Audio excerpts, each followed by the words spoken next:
Muy buenos días, buenas noches o buenas tardes para todos los que nos están escuchando en el día de hoy en esta maravillosa plataforma de TGU, donde nosotros estamos dando el aporte para que las personas puedan tener en este club de lectura información en vista de que los tiempos van muy acelerados, necesitamos seguir aprendiendo. En esta oportunidad, hoy comenzamos el libro de Hunger Clarity, Estamos ciegos. Mi nombre es Dellisa Young, neurocoach, y en este momento vamos a comenzar la lectura. Hemos cometido muchos errores. Aceptémoslos. Prefacio.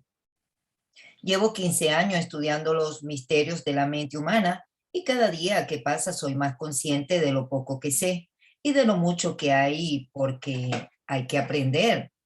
Soy un inconforme anarquista de las formas regulares y mediocres y no estoy de acuerdo con las maneras como se investigan y se hace marketing en nuestra era. Levanto un reclamo público a la academia porque me frustra ver cómo los jóvenes estudian de 4 a 6 años para aprender marketing.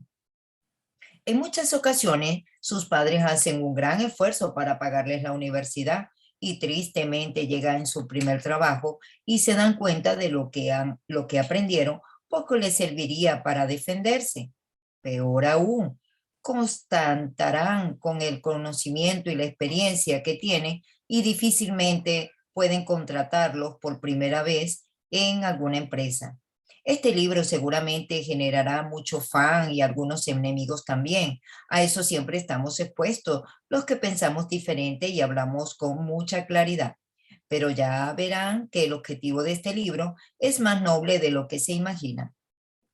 Lo que pretendo es hablar de forma transparente y muy directa, sin intereses ocultos de todos los errores que hemos cometido esta generación de empresarios, publicistas, mercadólogos y así contribuir con un nuevo marketing de innovación que no solo será más sano y efectivo, sino más humano y noble. Les adelanto que los conceptos no serán fáciles de ingerir. Desaprender el método tradicional será aún más difícil, pero debe abrir ustedes su mente, romper uno de otro paradigma e intentar reprogramarse para recibir este nuevo conocimiento, que de seguro hará una diferencia en su carrera y en sus resultados. Debemos decirlo, este método jamás se hubiese creado si yo no hubiera estado inconforme o curioso de la mente humana. Les garantizo que después de leer Estamos ciegos, jamás verán al consumidor ni los métodos de investigación e innovación de la misma forma. Después de leer Estamos ciegos, jamás verán al consumidor igual. Por esto los invito a ser parte de esta nueva revolución llamada Blind to Consumer. Solo hay un principio para sanarse: aceptar que uno está enfermo. En nuestro caso, se trata de aceptar que estamos mal, sí, enfermos y ciegos en la forma de ver la vida y entender los misteriosos procesos de la mente del consumidor. No tengo miedo de empezar desde cero. Steve Jobs. Los top 100 de algunas marcas ciegas, zombie y difuntas. Esta lista es resumen de una profunda investigación de datos realizada en el segundo trimestre en el 2001. Hago la aclaratoria de que cuando digo difunta, me refiero a marcas que ya no están en el mercado. Cuando me refiero a ciegas, es porque tengo pruebas de que esas empresas no conocen ni conectan con su consumidor. Y cuando digo zombie es porque aún están allá afuera haciendo la lucha, pero mientras no tengan claro cómo procesar y piensa el consumidor, estarán en riesgo latente de desaparecer. Esta es la mejor época para vivir donde casi todo lo que sabíamos es equivocado. Tom Stoppard. Capítulo 1. Yo era el más ciego de todos, pero me cansé de adivinar. Creo que no nos quedamos ciegos, creo que estamos ciegos, ciegos de ven, ciegos de que viendo no ven. José Saramago. Creo que es difícil hablar de uno mismo. Siento que es más fácil decir quién no soy para explicar un poquito quién sí soy. En realidad, no soy un antropólogo, no soy un científico, ni pertenezco a las ciencias sociales ni científicas. En realidad, mi bagaje y mi experiencia se fundamenta en la publicidad. Siempre me ha gustado y he disfrutado comunicándome y tratando de entender a la mente humana. Mis conocimientos se fundamentan en haber trabajado con cientos de profesionales académicos de las diferentes disciplinas científicas, además de haber estado siempre cerca de gente sumamente capaz en el mundo de la antropología, la sociología y la semiótica. He sido aún, lo soy, un estudiante atento y si algo me caracteriza es tener la capacidad de aprender con velocidad y reaccionar a conocimientos como una esponja, pero al mismo tiempo soy sumamente pragmático y objetivo. Estoy enfocado en los negocios. Me considero un vendedor intuitivo, un estudioso de los métodos para encriptar, comunicar, vender de la manera más efectiva. Me gusta investigar cómo conectan con la gente el nivel emocional para poder conquistar sus corazones y así lograr una apertura y aceptación del discurso de venta, el diálogo, todo esto con el fin de que el consumidor adquiera los productos y servicios que deseen. El haber sido antropólogo me habría limitado de manera de ver las cosas. El espíritu social que tiene el antropólogo jamás se habría llevado al entender a la antropología. También sirve para generar procesos comerciales. ¿Qué habría sido de mi carrera si hubiese estudiado neurología o biología? No sé, un especialista científico ayuda a poner, a sacar a cada una de las especialidades parte de la valiosa o crear un proceso de conexión emocional efectivo.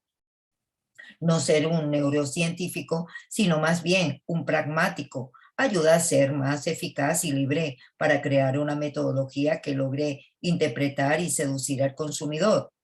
Permite obtener el conocimiento de estas ciencias para lo que nos interesa, saber realmente cómo usarlas para conquistar a los consumidores.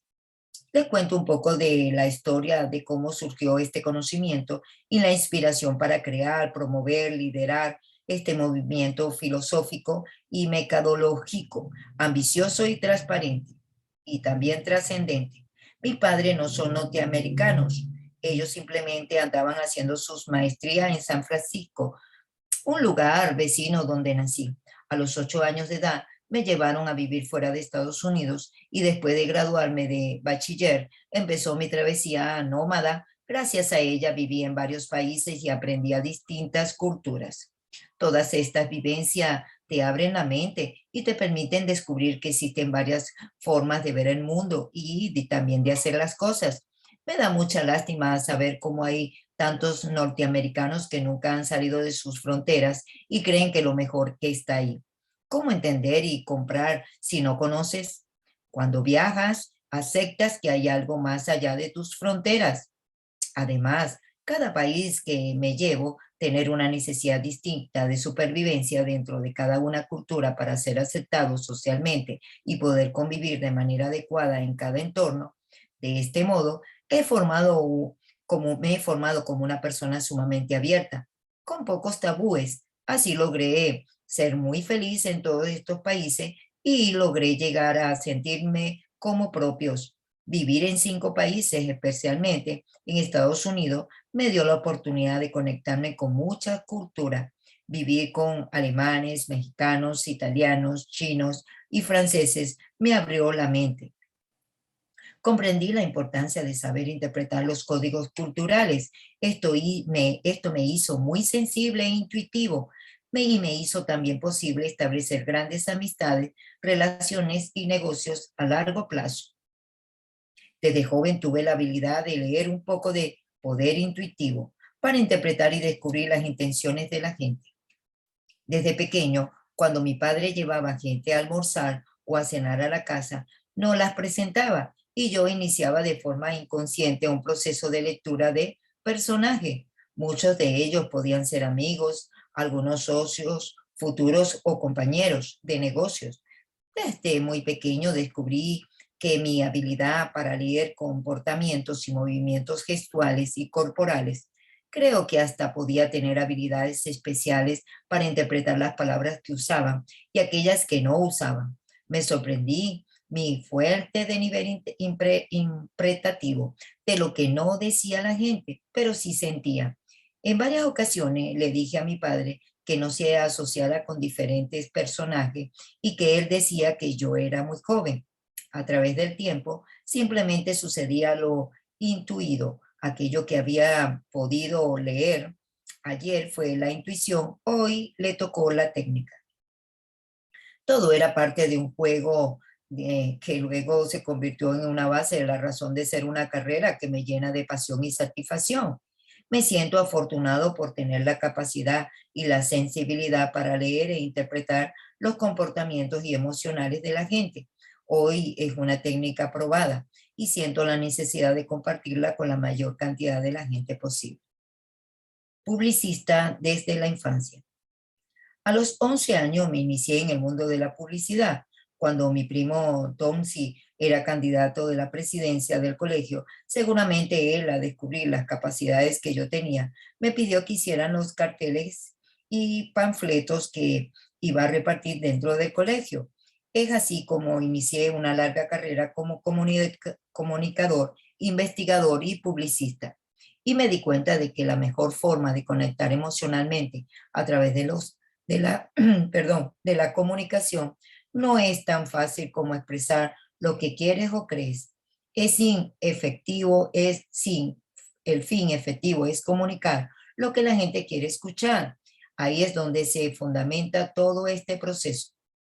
Fui publicista muchos años y llegué a ser parte de la familia Only Martin en las gloriosas épocas de Sterling Lanzarus, manejar también cuentas importantes y vivir todas esas experiencias extremas me llevó a concluir que el resultado final de la comunicación y la publicidad no están fundamentados en lo intuitivo únicamente, ni en lo que crees que debe ser, sino también en el conocimiento profundo del consumidor para lograr ofrecerle lo que está buscando, aunque no sepa qué es lo que quiere. Mi carrera empieza a girar hacia la investigación y planeación estratégica más que hacia la creatividad.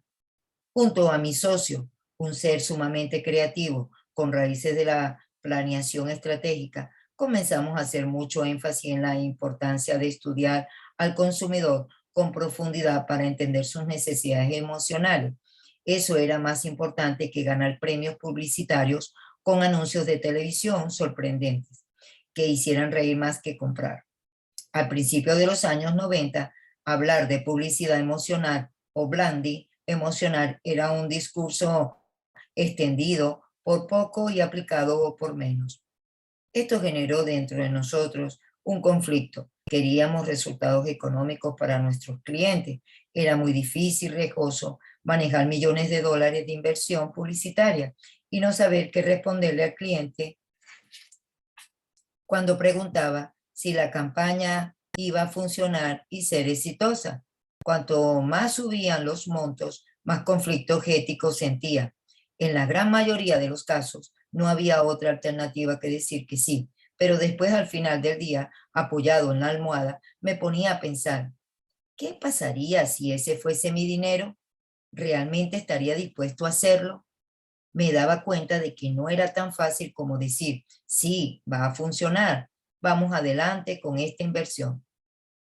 A pesar de que sabíamos y habíamos probado que la gran intuición del publicista es la alternativa de su herramienta hacia el éxito, seríamos que tenía un modelo también científico para descubrir de forma fundamental cómo piensa la gente y saber por qué dice las cosas y hace otras. Con esto podríamos ayudar a los resultados. Fue entonces cuando un grupo de publicistas mercadólogos tuvimos la idea de salirnos de la industria y emprender un camino largo de descubrimiento acerca de cómo interpretar la mente humana. Fue un proceso sumamente largo. El método tardó mucho, más de lo que yo pensaba en funcionar. Nos llevó más de 8 años para empezar a dar resultados estables. Una sola ciencia era imposible.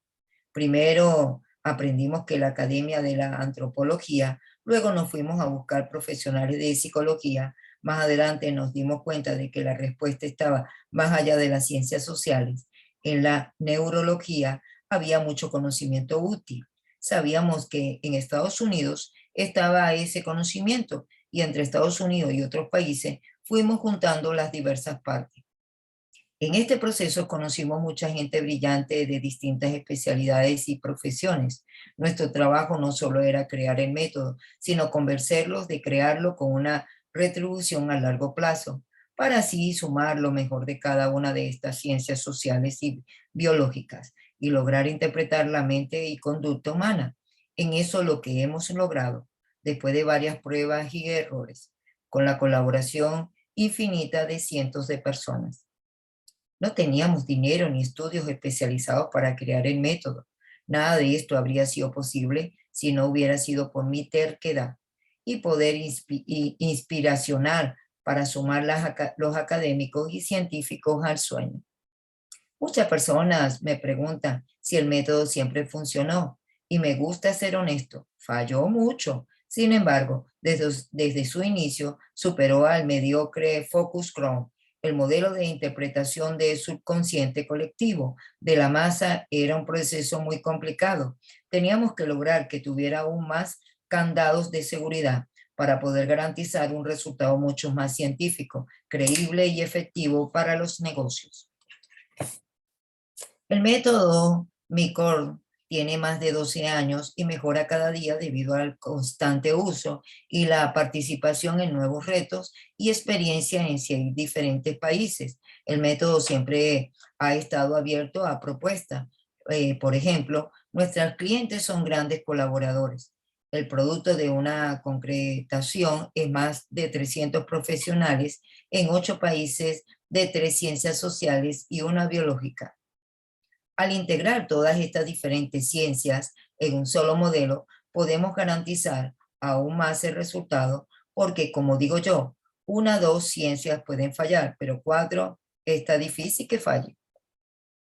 Maldito ego, no nos deja aceptarlo. Es duro reconocerlo, pero si nos ponemos a analizar de forma sincera y honesta cuál es nuestra situación como mercadólogos y publicistas frente a otros profesionales, nos damos cuenta de que realmente somos los ganadores absolutos del error y que de las fallas constantes dentro de la labor profesional, si nos ponemos a comparar nuestro gremio e industria con otros profesionales, como los pilotos de avión, los médicos o ingenieros civiles que construyen puentes y edificios, los contadores y los músicos, notaremos que nos equivocamos más que todos. Constantemente nos damos los resultados que nuestros clientes esperan y es por esto que se construyen tan pocas relaciones a largo plazo. Duele aceptarlo, pero los publicistas, comunicólogos y mercadólogos somos el sector más ineficiente de todos. Me queda claro que nuestro sector también ha lanzado a cielo a muchas empresas, además de brindar un gran respaldo a sus procesos de éxito y crecimiento. Sin embargo, somos inconstantes en el éxito y seguimos cometiendo muchos errores e inversiones que son un fracaso.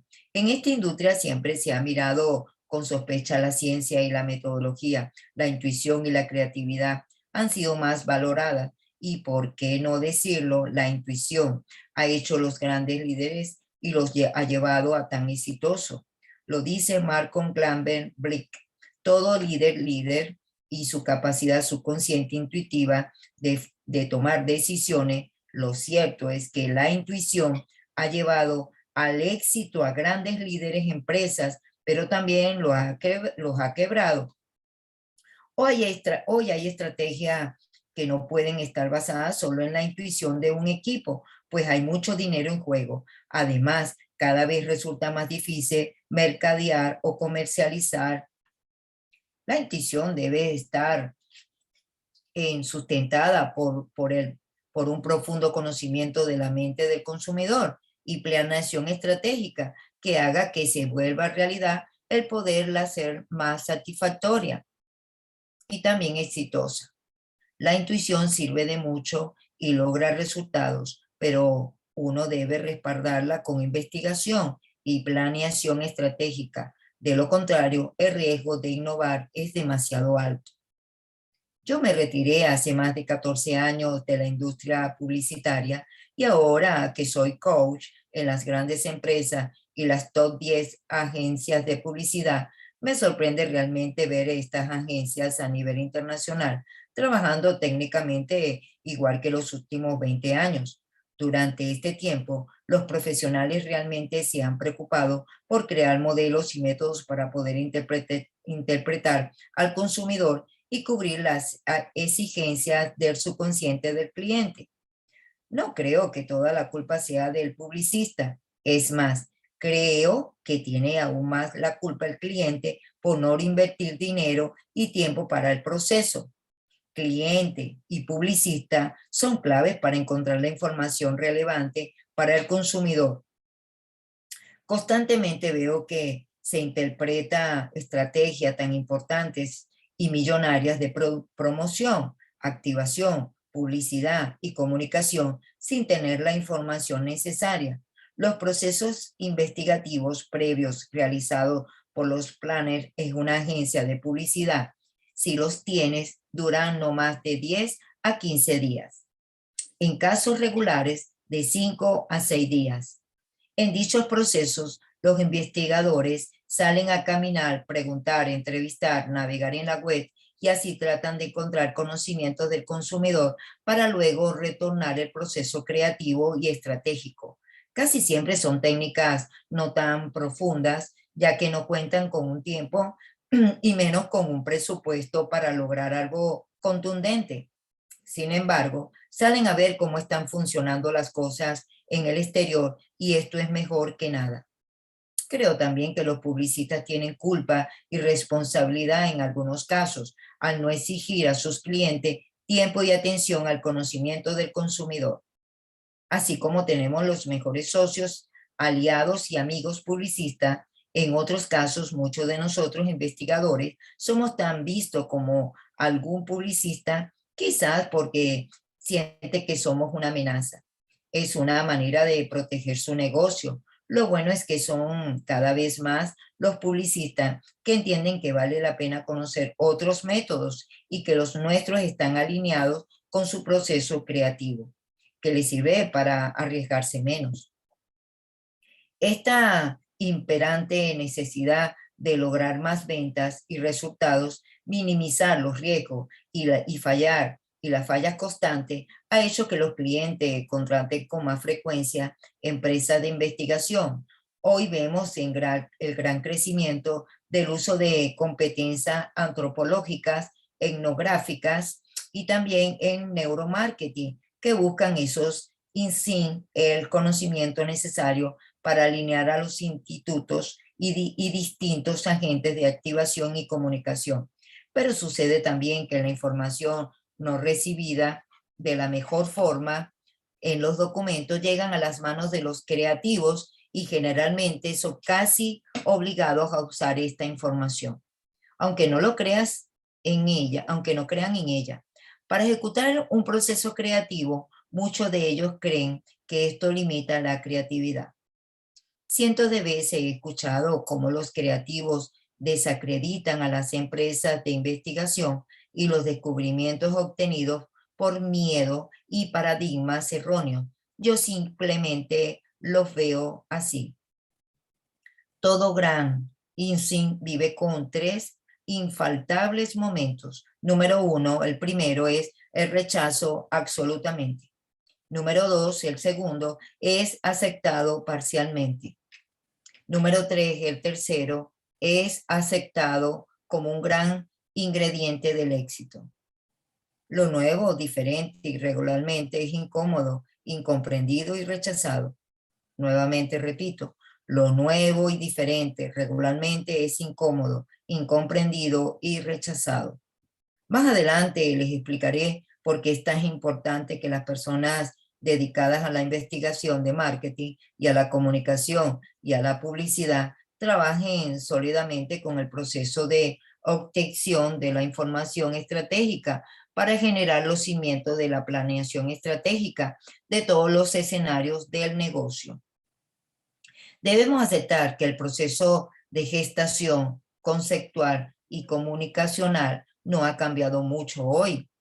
El cómo se hace en la campaña publicitaria de comunicación de una gran marca en el mundo es, muy similar a cómo se hacía hace 10 o 20 años. Creo que todos hemos sido culpables de la falta de invención o actualización. Es por esto que somos cómplices de la cantidad de errores y dinero que se pierde. ¿De qué está hecho el método? De la antropología. Trajimos todo este conocimiento profundo acerca de lo que hace trascender y relevante al ser humano, es decir, cómo trascendemos a través de actos y procesos. Hoy la antropología y la etnografía han logrado grandes espacios y credibilidad, especialmente en situaciones donde se requiere interpretar otras culturas lejanas de la tuya. Por ejemplo, Intel estudió con antropólogos por muchos años los asiáticos para innovar los procesadores del futuro para esos mercados. La antropología de mercado estudia al ser humano, sus relevancias, miedos y tradiciones para así interpretar su constructor social y cultural. Hace un puente clave entre lo relevante de la vida del ser humano y las marcas y los productos y servicios. La psicología nos ha dado la posibilidad de entender por qué la gente siente lo que siente y piensa lo que piensa y hace lo que hace. Existen ciertos miles de modelos psicológicos estudiados y probados que son la base del modus operandi de la mente humana. Hoy el neuromarketing presume saber también descubrir muchas cosas que fueron descubiertas por grandes psicólogos en los años 50 o 60. Por ejemplo, creo plenamente que en esta segunda década del siglo XXI se puede decir y constatar que un psicólogo sabe más y puede interpretar de mejor forma muchas cosas de un fMRI, resonancia magnética funcional, de última generación, utilizada por un mecanógrafo. Cuando se trata de conexión emocional con productos, los psicólogos contemporáneos le llevan por lo menos 10 años de a veces al neuromarketing. Pero hoy, que de la mano, estamos logrando mucho. En sus inicios, la psicología era la más utilizada para poder interpretar al consumidor y lo hacía especialmente con ejercicios proyectivos que siguen siendo valiosos. Sin embargo, cuando el ser humano entra a interactuar con la sociedad, su tribu, sus miedos, sus exigencias sociales, hace que cambien radicalmente sus percepciones y respuestas y significados de las cosas. Por eso decimos introducir conocimiento psicológico al método para interpretar que toda toma de decisiones tiene gran influencia social. Posteriormente, nos fuimos dando cuenta de que había muchas cosas que la gente no decía, pero sí sentía o pensaba en lo más profundo. Era a partir de esas cosas como se generaba el proceso de conexión o de relación emocional. Entonces, empezamos a usar técnicas psicoanalíticas con las cuales lográbamos interpretar el inconsciente del ser humano. Y la travesía no terminó allí. Luego descubrimos el poder de lo simbólico y aprendimos que el ser humano es la única especie de la faz de la Tierra con capacidad simbólica. Es por esto que nos acercamos a la semiótica, que es la disciplina que sabe cómo interpretar los signos, su estructura y la relación entre significantes y conceptos del significado. Pero aún no podíamos interpretar los actos y reacciones del comportamiento del ser humano y seguía siendo un misterio.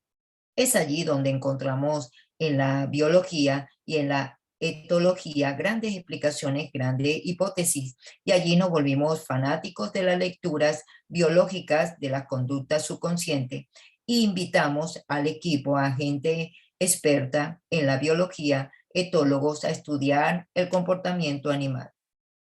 La etología del griego ethos, constituye logos y razonamiento, estudio de ciencia. En la rama de la biología, de la psicología experimental, que estudia el comportamiento de los animales en libertad o en condiciones de laboratorio.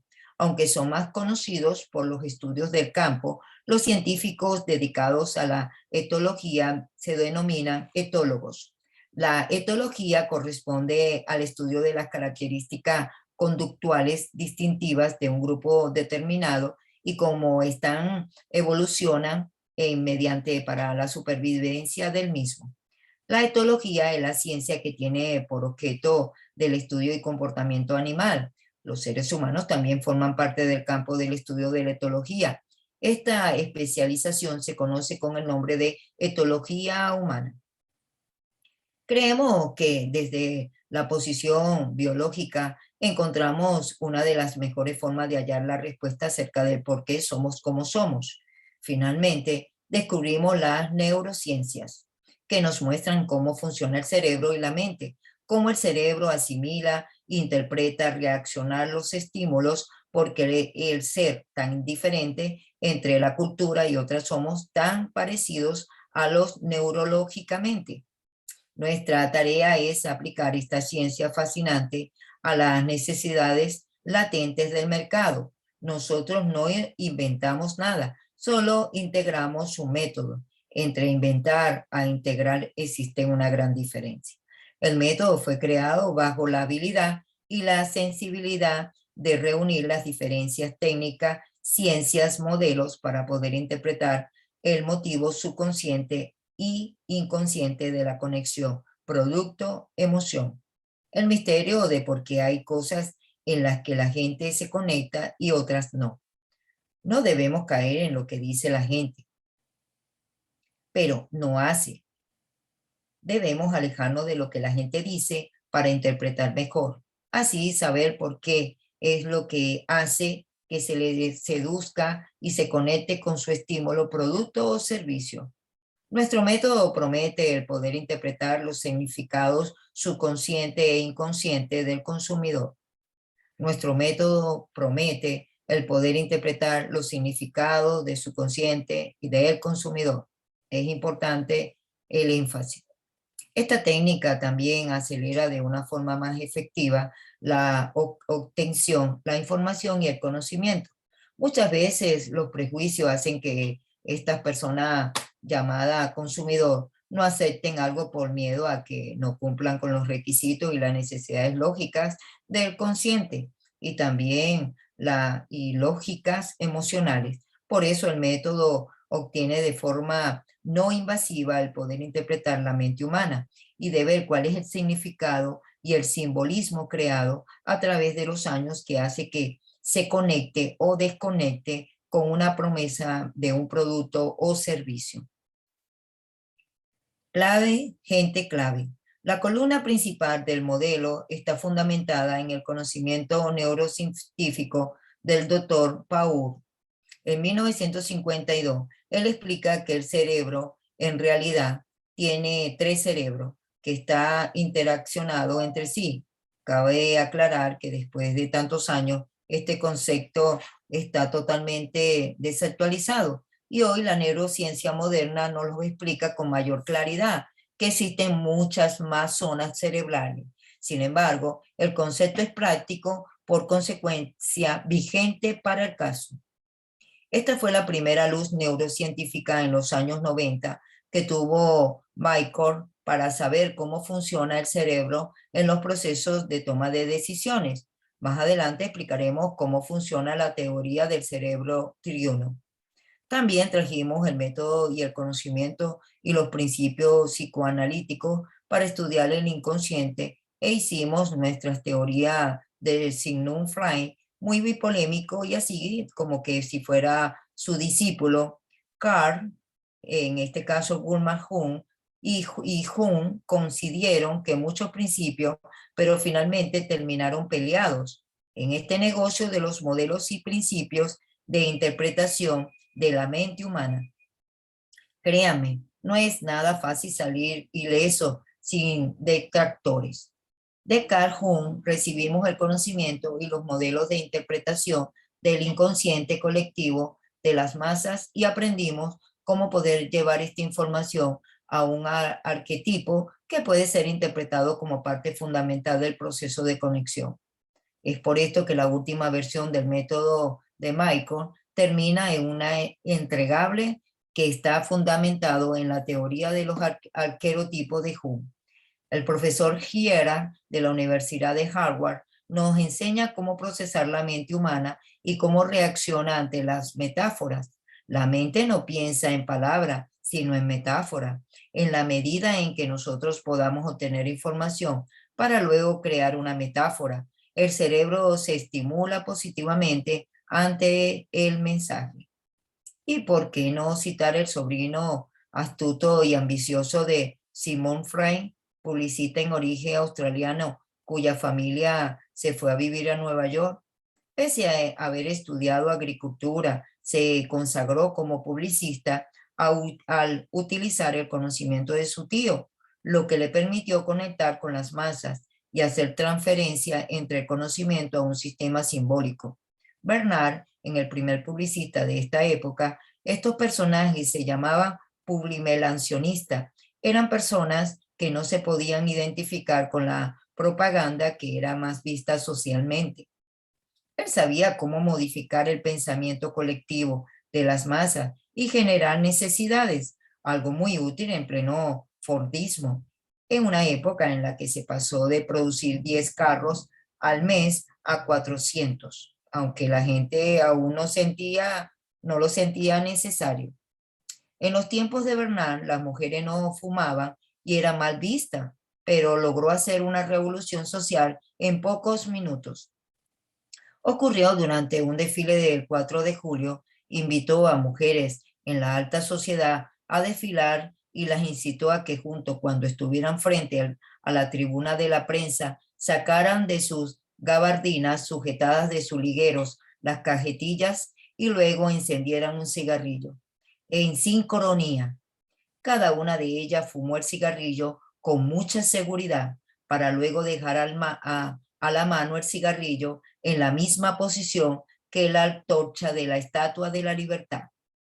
Así mandaron un mensaje, una metáfora, un simbolismo muy fuerte de la liberación femenina. El cigarro se convirtió en pocos minutos en símbolo de libertad frente a lo que fuese una prohibición machista. En la fotografía que publicó la New York Times y después de cientos de periódicos, esta es una situación que hace que el inconsciente colectivo y el significado del cigarrillo cambie frecuentemente.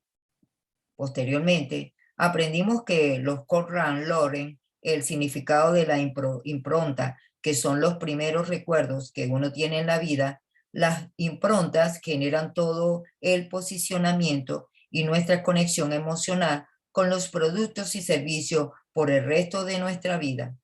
De Jacob Zafiro aprendimos la integración del conocimiento de la psicología contemporánea. Del Spring es como transferir esta información, estos códigos simbólicos y mensajes en diferentes formas en las que el cerebro se conecte. Nuestro maestro de conducta de biología es Richard Darwin. Él demostró que el ser humano y los animales somos muy similares en nuestra conducta, que están en sujeta más allá de lo racional. Y también gran parte de la conducta se debe a la esfera instintiva, la cual rige nuestras vidas y hace que seamos lo que somos. Sin embargo, debemos ser conscientes de que las culturas cambian la formulación de la conexión emocional dependiendo de dónde naces, cuáles son tus mitos, tus historias, tus realidades y paradigmas.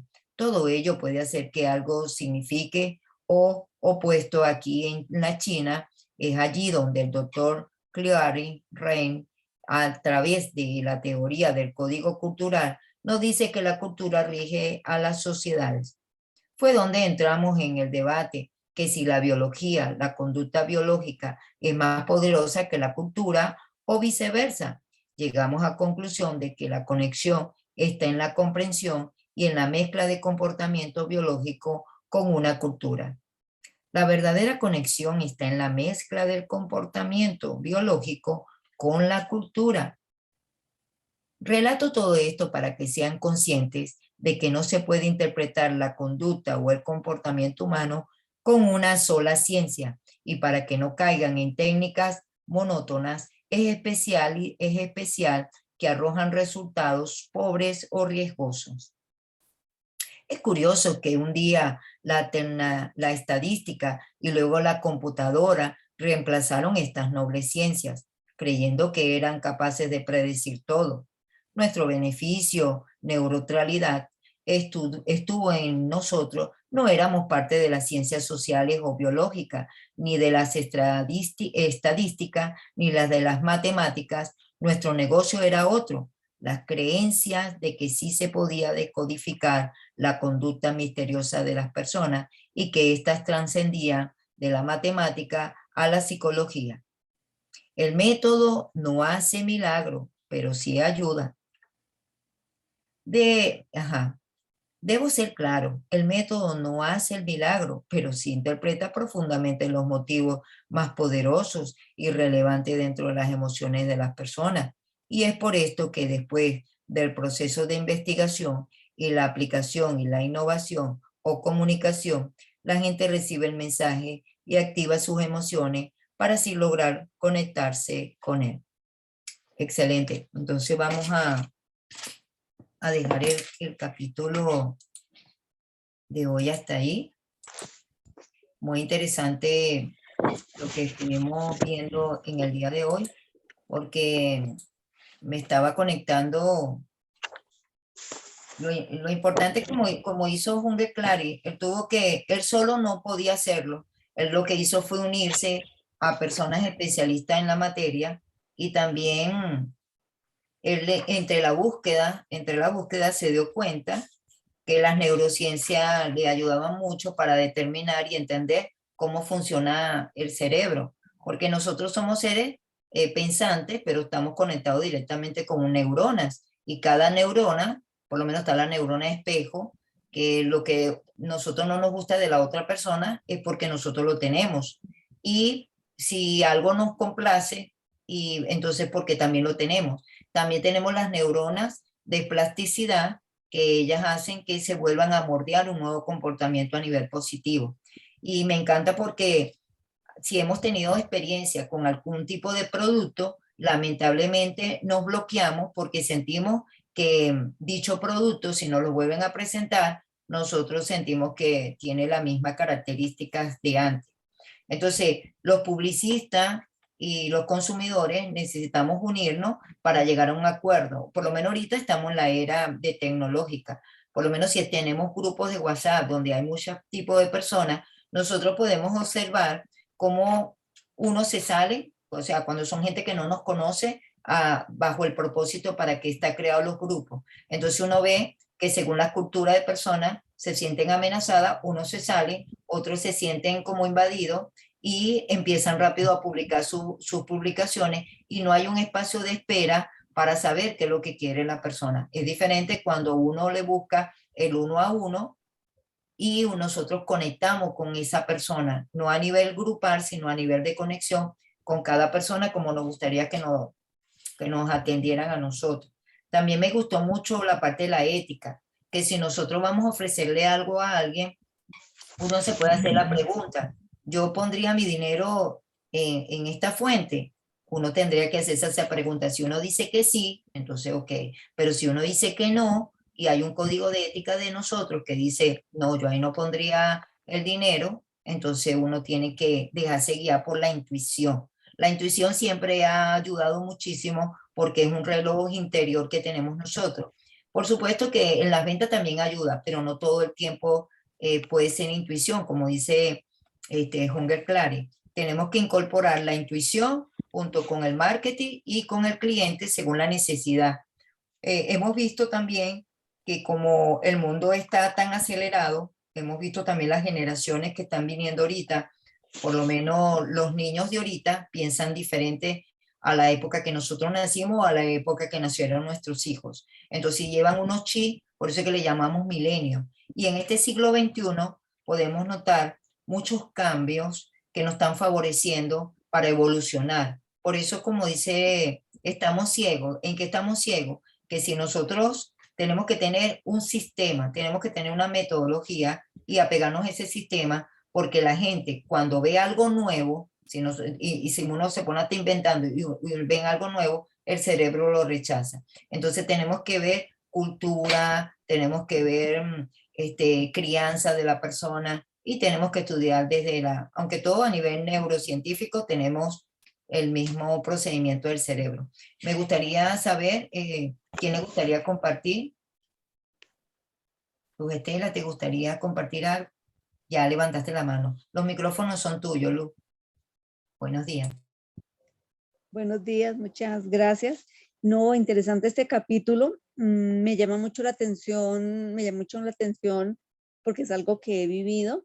En el caso de este actor,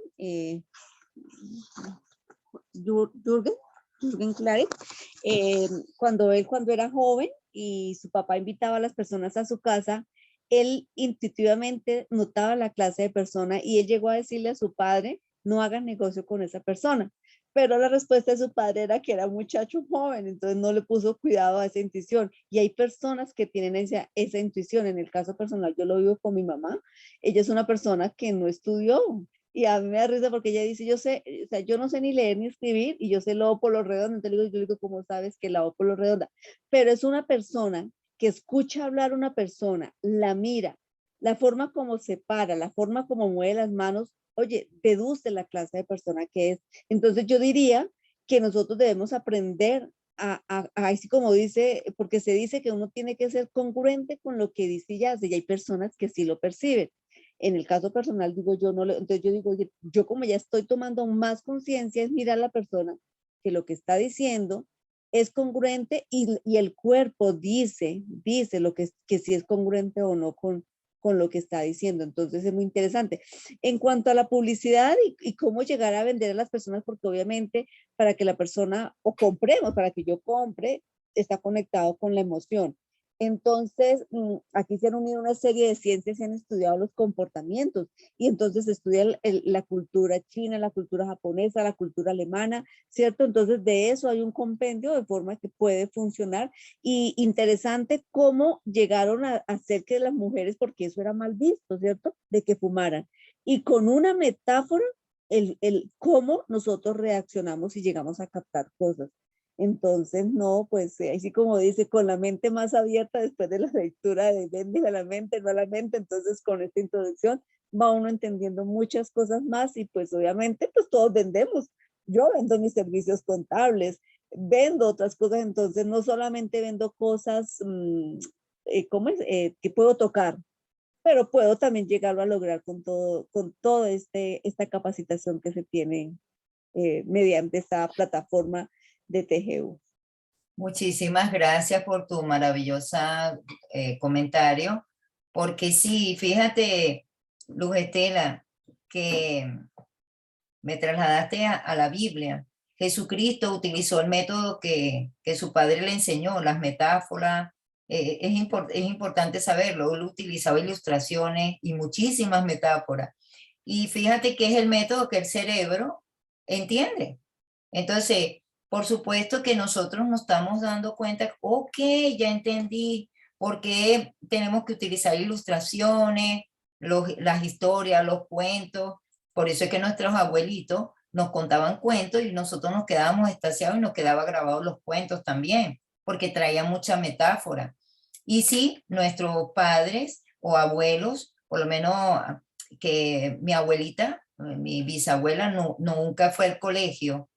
Mi abuela sí, pero mi bisabuela no. Y tenía una agudeza, una intuición que te decía, esto es así, y no se pelaba. Entonces se ve, ¿verdad? Que son personas realmente sabias que uno tiene que hacerle caso. Ahora hay una parte importante, así como están las personas porque ellos fueron creados en esa época para decir lo que no nos conviene, pero lamentablemente la intuición alta en que sí nos conviene, no la direccionaban, porque también hacían esto no es bueno, cuidado, y uno les hacía caso por la intuición, pero uno dejaba de explorar otras vías para uno vivenciar que interiormente uno decía, ¿y será por aquí? Y entonces si pasan los años, llega la vejez y la persona, y nunca me metí por ahí y me quedé con la cosa si era por ahí.